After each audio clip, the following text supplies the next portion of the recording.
Ladies and gentlemen, welcome to Monday Night Live. Let me know where you're tuning in from, whether you're on LinkedIn, Facebook, YouTube, Melbourne, Ireland, Scotland, Antarctica. Drop in the comments, say hello, so we know you're there and you're more awake than this guy over here. Little Marshall's having a rest, bless him. I almost didn't think we would make it to Monday Night Live tonight. We just had a fire engine rock up and we all had to meet out the front, and I was thinking I was going to have to do Monday Night Live on my phone sat on the curb, but fortunately it was a false alarm and we're back in. So tonight I've got Amelia, God bless you for being the first person to comment. That's awesome. Amelia's tuning in from Perth. Who else have we got on the call? Let me know in the comments, guys. I know you're out there. It's an incredible, awesome Monday night tonight. We've got a special guest. But before I introduce him, you may have noticed that I've had a bit of a stream of guests to do with marketing on recently. Marketing, as the last 15, 20 years have taught us, has been changing extremely fast. And the one thing that we can count on is it's just going to continue to change even quicker. And we've had one of the most unprecedented years in business, which, make no mistake, has shaken up the marketing industry as well. Our next guest is somebody who has been in marketing since he was 10 years old, when he built his first website as a Michael Jordan fan. I'm sure he'll tell us more about that.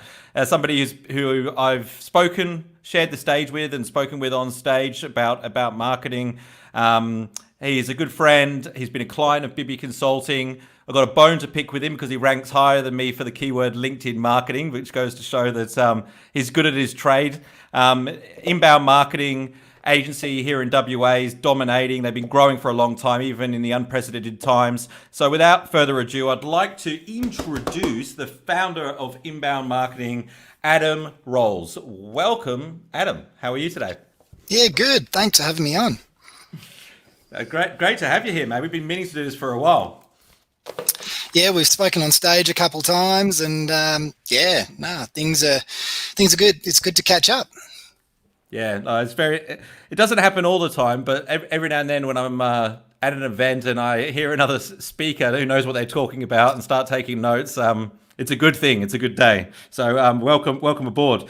First question: did you always know you were going to be an entrepreneur? I'm sure there's a story here. Yeah, it's probably in my DNA. My father owned quite a large business and in construction, and started working for him at an early age, and didn't quite enjoy it. So I wanted to follow my passion. So it's been quite a journey, actually. And I went to university and studied information systems, and I just got interested in the whole Google algorithm at the time. And as you said, I created a website when I was quite young, and I just enjoyed it so much. I just started to create websites for myself, and then next minute I know I'm generating 20,000 visitors per day and $300 profit per day, and and then started doing it for other people as well, and businesses. So $300 profit, was this the Michael Jordan site, or was it something else? No, it was actually a health website. So always interested in health, and so just put together a sort of a blog and tracked a lot of traffic, and selling ads and products. And unfortunately for me, it didn't last forever. Got slapped by Google, and so they penalised me. So I went from 20,000 visitors per day down to 10. So I needed to diversify a little bit, but quite a journey. Yeah, I went through that as well. It's a bit of a learning curve, but I think that's what happens when you're young. You think, oh, geez, I'm going to hack my way to the top of Google and it's going to last forever. And as we both learned, that's not the case. How young were you when you had that health website? That would have been probably about 17. Wow. Yeah. And so I was spending most of my time at the university pub, and thought business was pretty easy. Yeah, right. So interested in health, but also had a bit of an affiliation with the uni pub. That's right. As we all do. Yeah, I understand completely. And so you got a taste really for web marketing straight off the bat, by the sounds of things. And so, how did Inbound become of age? How was it born? Yeah, so I started working for a search engine optimization company. For those who don't know, SEO it's about increasing your rankings on Google.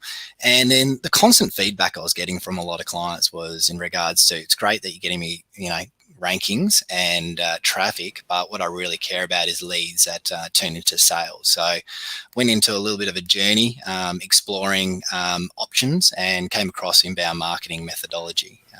For those that might know, that was coined by HubSpot, and essentially it's a process of not only attracting traffic to your website, but how you convert that into a lead and then ultimately close that into a sale. And so that's how Inbound Marketing Agency was born. And from the get-go, I've sort of followed that methodology, just to help our clients grow leads and sales. So how long's the business been in existence now? About 6 years now. Yeah, it's been quite a journey actually. Now we're about 10 people in the team. And yeah, we've had our ups and downs like every other business. I'm sure, yeah. Well, I'm curious. What do you think is the biggest challenge that you've had to overcome since starting the business? Well, obviously, when you first start, it's about getting enough leads and sales through the door. But once I probably overcome that hurdle, and to overcome that, it was just about creating lots of systems for my business from a marketing standpoint and sales. But the resources was a big challenge for me. Taking myself away from the business, and so I do remember there was a time that I had 6 people working for me, and I forgot to put a policy together for holidays and having a holiday calendar, and found myself the only one working for a couple of weeks while everyone went on holiday. So since then, I guess that was a focus for me as a business owner. I went into business because I wanted to obviously have a bit of freedom, and so yeah, I've been working towards sort of moving away from the daily operations. Yeah, it's interesting, isn't it? I think I heard Seth Godin say once that if you want to be a surgeon, you go to medical school and you get all your licenses and certificates, you get all your ducks in your row, and then slowly become a surgeon. When you want to start a business, it's like you just start one, and you got to get your ducks in your row as you go. You're learning on the job, aren't you? Yeah, there's no real business school, so it's no right or wrong, and for me, I decided to go down the path of getting a world-class team and get an operations manager on, and then just making sure that I hired the best, and that's been great for me. I've been able to. I went on a month holiday and didn't even get a phone call, but I still enjoy it, getting involved with the clients and the strategy. But yeah. Wow. Yeah, I think it was maybe 4 years into my business or something.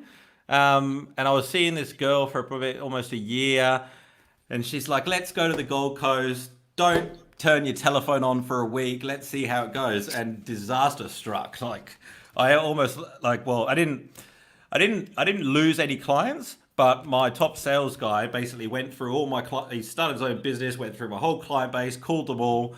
Could have well been in a disaster. It certainly wasn't very good for my brand. And that was my first experience of trying to let go of the reins. So anybody who runs a small business knows how difficult that is. For you to be able to take a month off is very impressive to me. Yeah, and look, one of the reasons I didn't follow my father's footsteps originally in business is because I just saw that he was never home. I used to see him maybe on the weekends, and I do remember my 13-year-old son saying to me, "I never saw you." It was about 10 o'clock at night. Sometimes I'd rock up. This is when I first started the business. So it's been an objective of mine just to sort of pull myself apart and create that lifestyle that I want with the family. And I'm still working towards it. I'm pulled away for most part, but I enjoy it so much that, I'm still working hard, but working on things that I enjoy. Yeah, well done. That's fantastic. I share a bit of an affinity with that story because one of the reasons that I got into marketing is because when I was growing up, like I didn't. My dad traveled a lot. Like, I was traveling a lot, entertaining clients. I ended up going to boarding school, and I thought there's got to be a better way. You don't have to be networking all the time. And I think now, like, if you get the digital marketing, and you said the key word there, systems, right? There's no reason why you can't be generating leads consistently without going out and networking all the time. Would you agree with that? Oh, 100%. And that's what I've been focusing on. Obviously when you first start, you got to get out there and hustle, but really putting systems in place that are scalable and, everlasting. Or when I say everlasting, at least last a while. You don't have to continually recreate the wheel. So that's what we've been working on. And I've just introduced a new system called the Lead ROI system. Which is, it follows a proven process that works for small businesses and even large businesses. So, yeah. Can you tell us a bit more about that? Yeah. So, essentially, I put the system together originally because I wanted my team to follow a process. So I didn't have to be involved with the whole strategy. But essentially, one of the biggest issues that we find in marketing is people throw money at Google and Facebook or LinkedIn thinking that's going to solve their problem and they're going to get an influx of leads, which generally isn't the case. And if it is so, it might last for a week or two or a month or so until it starts to die down. And so one of the biggest issues is they're throwing money at the wrong thing. So what we say, we create a system that you got to take a step back first before you start spending money with any platform and put together a real concise marketing strategy, which essentially is first off, you look at what your competitors are doing locally, even look nationally or internationally, look at companies doing a really good job. So you can sort of re-engineer what they're doing and their success. And then it's about sort of understanding the target audience and what their pain points are, what their desires are. So you can put together messaging that really resonates with them. And then once you've put that together, then you can then build the system, okay, the engine, let's say it, the website or the landing pages. And then once you've done that, then you can actually send traffic to that landing page or those marketing assets, lead magnets that you've created. But another problem that I want to throw in there is a lot of people throw traffic to a website, and we find that typically a website will only convert at 2.75%. So out of 100 people that land on your website, only 2 to 3 people are going to convert into a lead. So that's a big challenge for a lot of businesses. So, before throwing money at Google and Facebook, as I said, you need to have the right sort of landing pages in place with a high conversion rate, so you're maximizing all the traffic that you're sending there. And then from there, you got further steps of remarketing and then optimizing the campaign. But I kind of put it together because I thought that was really critical to start with strategy. Yeah, and I mentioned this in the introduction, but you set up a LinkedIn marketing page on your website. I know you guys do some advertising and stuff, and it pops up. I mean, it's supposed to be ranking at the top in WA. I don't know if that's Australia wide. So it's a testament to what you do on the SEO front. And I'm keen to know, from your perspective, what are the key elements of search engine optimizations these days, given that there's been so many algorithm updates, it's hard to keep track of it all. What are the things that business owners should be considering? Let's say they've got the conversion aspect right, to rank well on Google. Yeah, look, I don't think things have changed dramatically, even going back sort of 10, 15 years ago. Google essentially looks at 2 factors. One is relevance and 2 is reputation. So in my eyes, the algorithm's always updating to make sure that the end user, the person clicking on the search result is satisfied. And Google's done a review, and essentially if they satisfy the user, they'll continually to come back and use Google, right? So if they dissatisfy the customer, then people will start using, let's say, Bing. So the first part, as I said before, is relevance. So it's essentially making sure you have content that is relevant to that particular keyword that you want to target. Now, you don't always need to have the keyword in the copy, but making sure that you cover that topic in depth. And then there's and obviously you got the on-site technical side of things as well, which is quite important, because Google doesn't want to see errors on your website, because then they assume that the customer is running into issues. And then secondly is reputation. So that's very much about likes, shares, backlinks online, and it's really important that you use platforms like LinkedIn and Facebook to share blog articles, news articles, because Google's looking at all these sort of signals to understand if people like your content and your website. Yeah, that's, when you're explaining that, I could see a lot of similarities with the way that the social media newsfeed works. A lot of them are organised on relevancy, and then of course you've got engagement, which kind of ties to reputation in some degree. So it's more, it's less a case of having all of the right words that matching up on the page and the site than it is actually the user experience and how they're interacting with the page, by the sounds of things. 100%. And that's why websites come in really important, or landing pages, to make sure that engagement's there. And you really need to understand the customer journey and what they're interested in, what they're looking for to keep them engaged on the website. And things like this, video's great. That keeps the engagement there. They're looking at time on site. And so if you put video on there, it's just going to engage people for a longer period of time. But you're 100% right. They're very similar. All the platforms are almost identical in what they're trying to achieve for the end user. Yeah, great. And so when you started the business, did you partner up with HubSpot straight off the bat? Or was it something that evolved later? No, I partnered up pretty much straight away. I had a vision that I wanted to follow their process, and I wanted to learn and adopt it. And since then, we've got, HubSpot isn't the cheapest solution around, but we do recommend it. But there are a lot of other different software pieces that we pull together to get the cost down as well. Yeah, and I think that's where agencies like yours come in, because you can have the best platform in the world, but if you don't set it up properly, it's more or less it can be useless. Like, I use Infusionsoft, and you pay Confusionsoft. I never heard that one.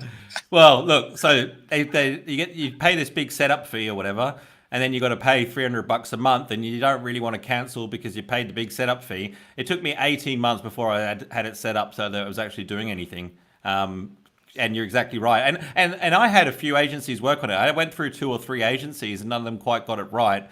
To be there offering a service that actually solves that problem for people that want to use platforms like this is absolutely essential, I think. Yeah, and for listeners out there, one of the platforms that we really enjoy using is ActiveCampaign. It has a lot of the features that HubSpot has, but you have to do a little bit of integration.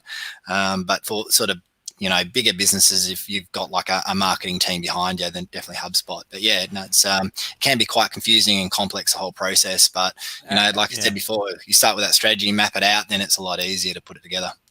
Yeah, and then once it's set up, it's fantastic because it's just all systemized. Oh, but I have used ActiveCampaign before, and it's very, very straightforward to use. I really enjoyed using that. Very easy to pick up. It was great. 100%. We're just gonna pause our conversation for a sec to give some love to the guys that have commented. Mohammed, thanks for your comment. Great. Hello from Brisbane, from the LinkedIn user. I think that means that we're probably not connected. But whoever you are, thank you for your comment. Yen Japanese, she's going to be on the show soon. Serious serial entrepreneur, this young lady.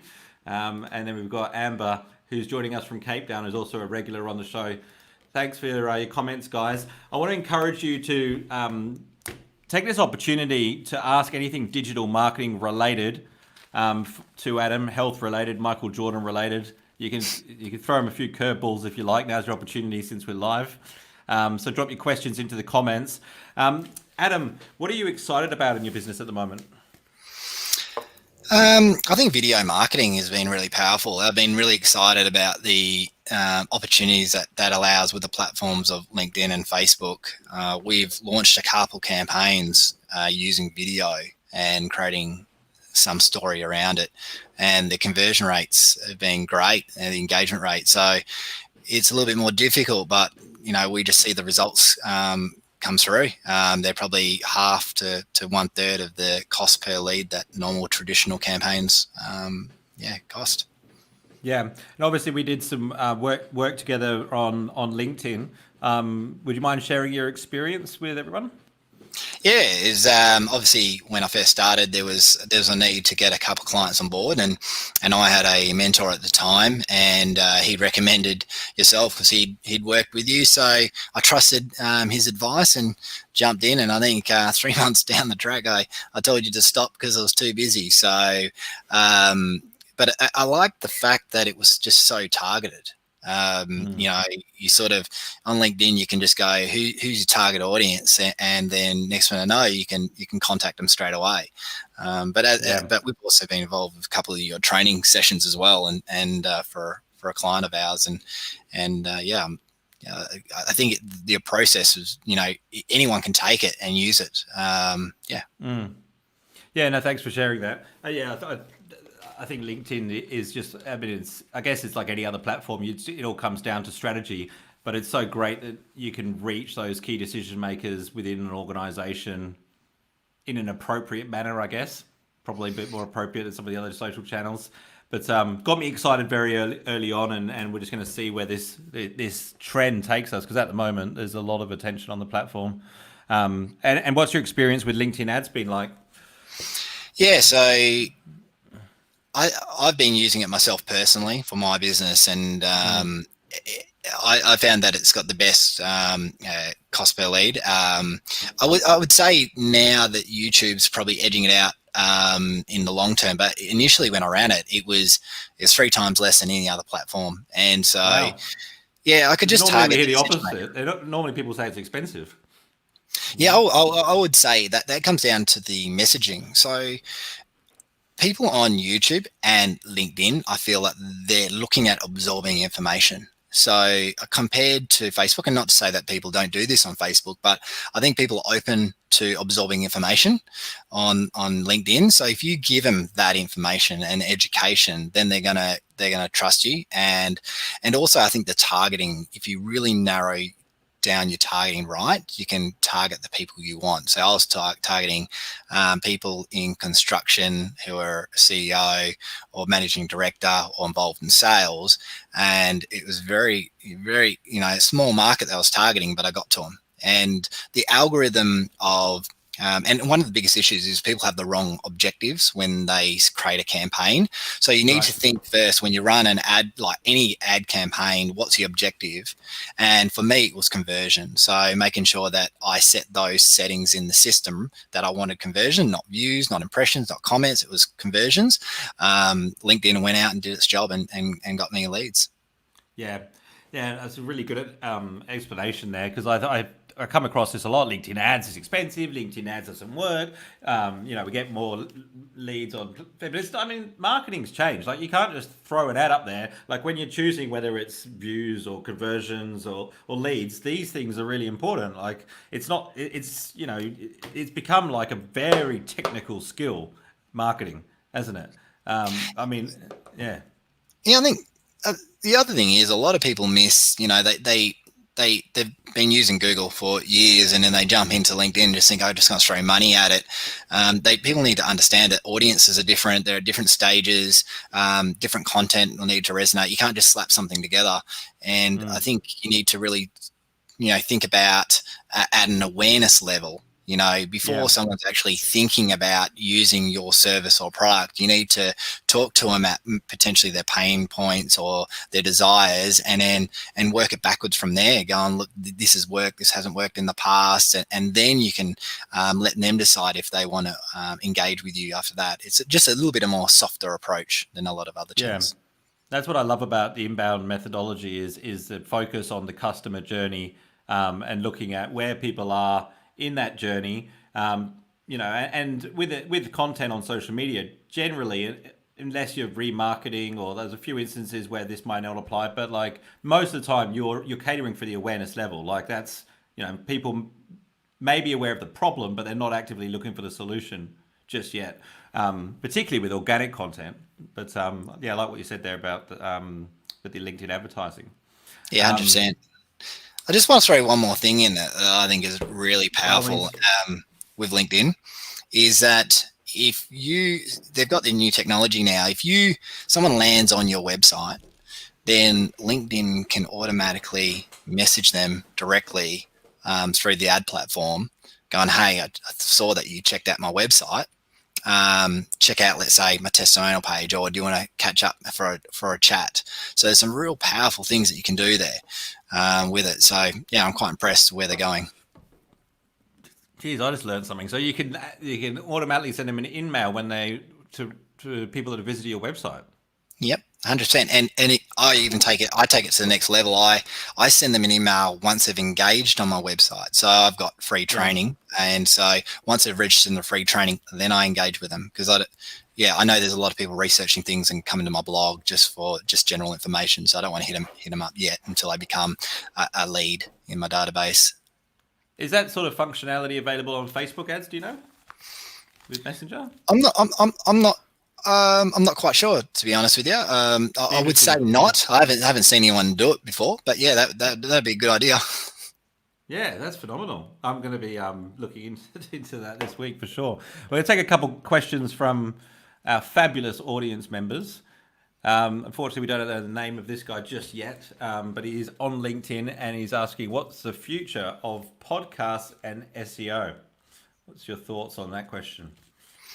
Well, I'm not the podcast expert, but I do feel that SEO is still going to be around.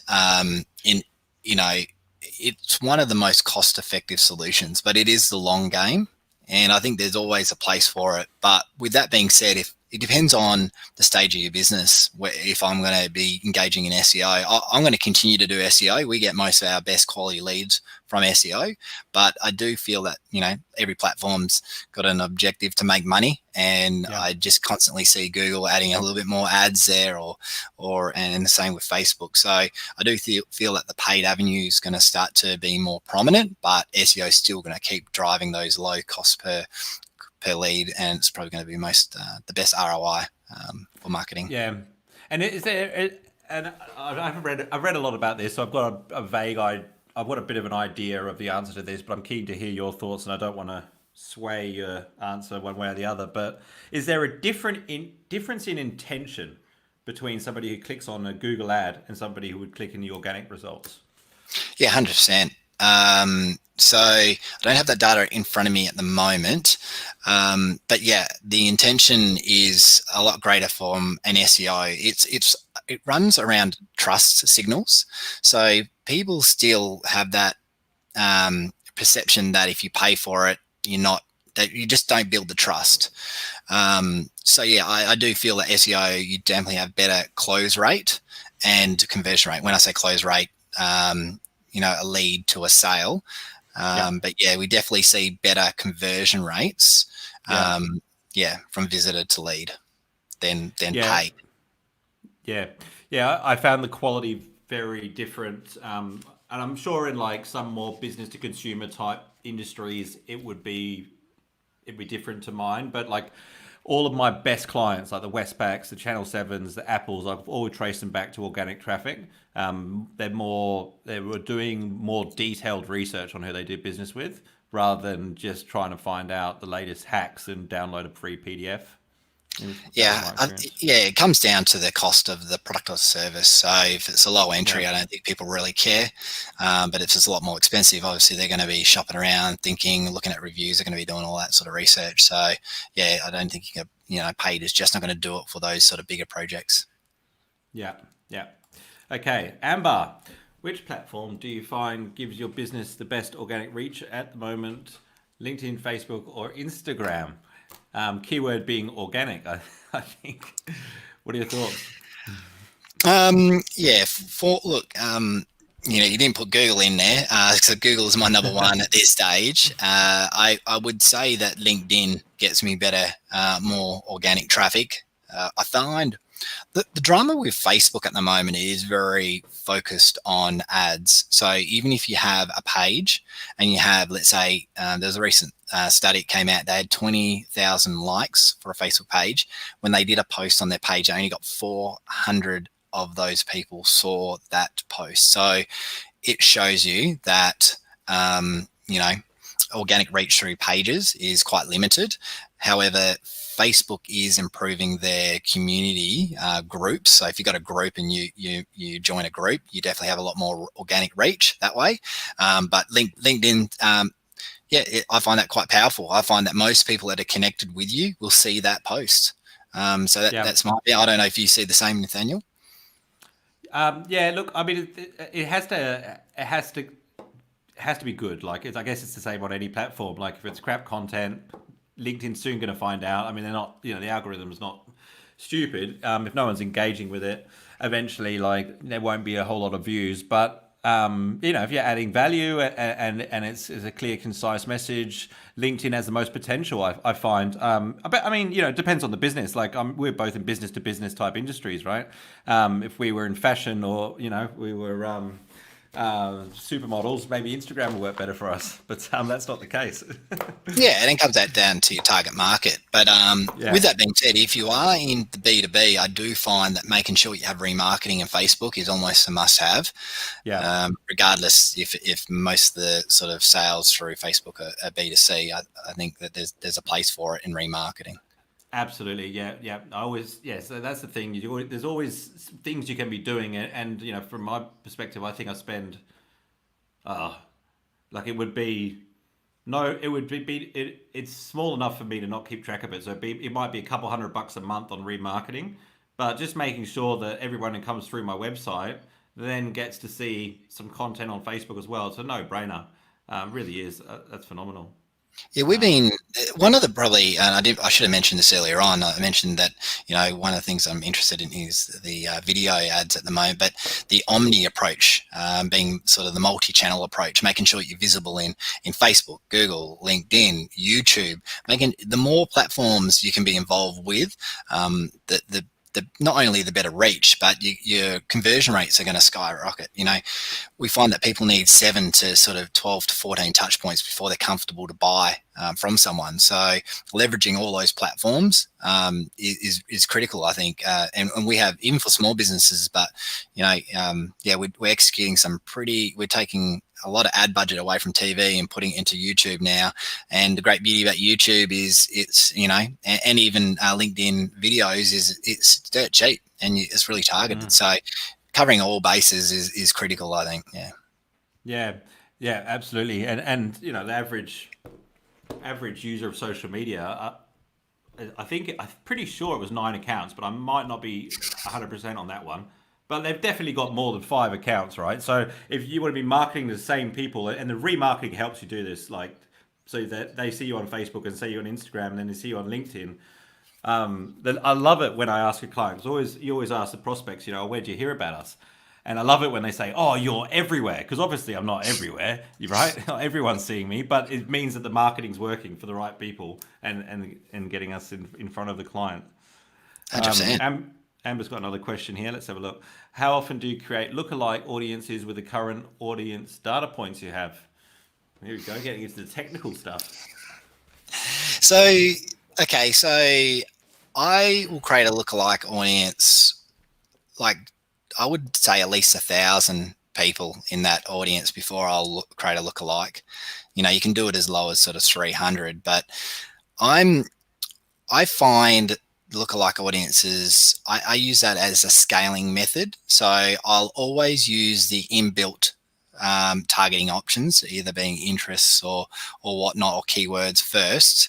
And then once I've exceeded that, then I'll use lookalike audiences. But that will depend on the market you're in as well. So if you're e-commerce, you do it on lookalike audiences on people who have purchased. And then obviously for more like B2B, I generally look at my own database. So there's a couple of ways of doing it, but generally I make sure that my database is at least over 500 to 600, but ideally 1,000 before I create a lookalike audience. I hope that sort of answers that. But the other thing is to look at all the different data points and conversion points on your website or through your business, and then map out what ones you think are most closely represent your business. Now, to start with, you can't just go on conversions or leads or sales because you don't have enough data. So you're forced to use website lookalike audiences, and that's fine to start with, but just be careful. Just monitor the results and just make sure the cost per lead or cost per views don't go too high. Yeah, great advice. All right, well that's bringing us up to time, Adam. Have you got any final points you would like to bring to the lovely audience's attention before we wrap up? I guess one thing that's just sort of stood out is in marketing lately is the importance of branding. I just wanted to sort of highlight that. I know that a lot of businesses think that branding's for the big companies like Nike and Adidas, but it's kind of really important that you look at your brand and not only focus on getting leads or traffic in, is how can you improve your brand online, either via a professional website, some key messaging that you want people to remember you by in your remarketing. I think that is critical for a lot of businesses to stand out in a crowded marketplace. I don't know about yourself, but I just think that everyone's trying to do the same thing, so it's important to try to stand out. And sometimes it's like who sees someone the most, and so that would be valuable for your audience. Yeah. So, like, do you think, especially this year, like with everything going virtual, that I guess businesses are becoming a bit more commoditized, and that's where branding can really be a point of difference? Is that what are your thoughts? Yeah, and look, when times get very difficult, that's when branding is really critical and important. People are shopping around a lot more. People are price conscious as well. So you need to make sure that unique selling proposition is really clearly articulated. And it's a great time. Like, even if your customers aren't buying now or ready to buy, it's, start to build that into their sort of subconscious about your brand. I think it's just more important than ever. Yeah. There's a lot of shifts going on at the moment in market share. Like, and so I guess there's a lot of brands that are made during tough times. Brand loyalty. I mean, people could switch brands pretty easily during tough times. So this is a good opportunity to gain market share. If you've got the capacity to be able to give a bit more and obviously you have a clear brand message. There was an Instagram page I heard about that produced liquor in the States, and during the height of COVID, they were posting. They were like, "This is how much of this product we need to sell today to break even," and then it would do a post later in the day going, "Congratulations, we did it. Now, spend your money to support some other local business." And their Instagram page has gone bananas. And I think when you come out of the other side, they would have built a lot of brand equity. Things like this going on, where I think there's a lot of opportunity. Yeah, I think businesses just need to think about, no one really knew what was going to happen during these times. And we went back and surveyed all our clients, and there's probably exception to one. Pretty much all our clients are ahead from a revenue point of view. Now, some have had to shift a little bit different. Like, for instance, one was a t-shirt printing company. They thought they were going to be closed for 6 months, but what happened out of that is people weren't buying from China, people were buying locally. So you got to constantly just keep being innovative. And even for myself, like, we've brought out 2 more brands since. We've got a pay per lead model, and it's just time to do something different and keep on top of it and keep pushing out quality content. Oh, so this pay per lead model, something you brought in since the pandemic, is it? Or yeah, 100%. And look, I've always been thought about it, but I found that a lot of customers they just want to pay for results. And now it might not be the best ROI in the long term, but short term, it's a great deal because they get what they want at a lower cost, and there's less risk for them. And it seems to be a hot model at the moment. But obviously there's a lot that I have to put in. I've got to put my money down as well. And it's not for every industry. Yeah. Well, I've certainly learned a lot. You give me a couple of good ideas during this conversation. So thanks very much, Adam. No worries. Easy done. Well, feel free to reach out anytime. I'm always, an open book. Yeah, so if anybody's watching the replay or didn't get a chance to ask you questions, just drop it in the comments. I'm going to make sure Adam gets the link to YouTube, LinkedIn, and Facebook, so perhaps he can jump in and respond to those if you have any burning questions. And a special shout out to all of our friends in Melbourne who come out of lockdown tomorrow. How exciting. I hear pubs are opening. 20 people in a pub. Look out. There's going to be a few hangovers coming up in Melbourne, I think. Thanks for being on the show, Adam. Great to have you here. No worries, Nathaniel. Thank you very much for having me. All right. See you guys next week on Monday Night Live. That's a wrap.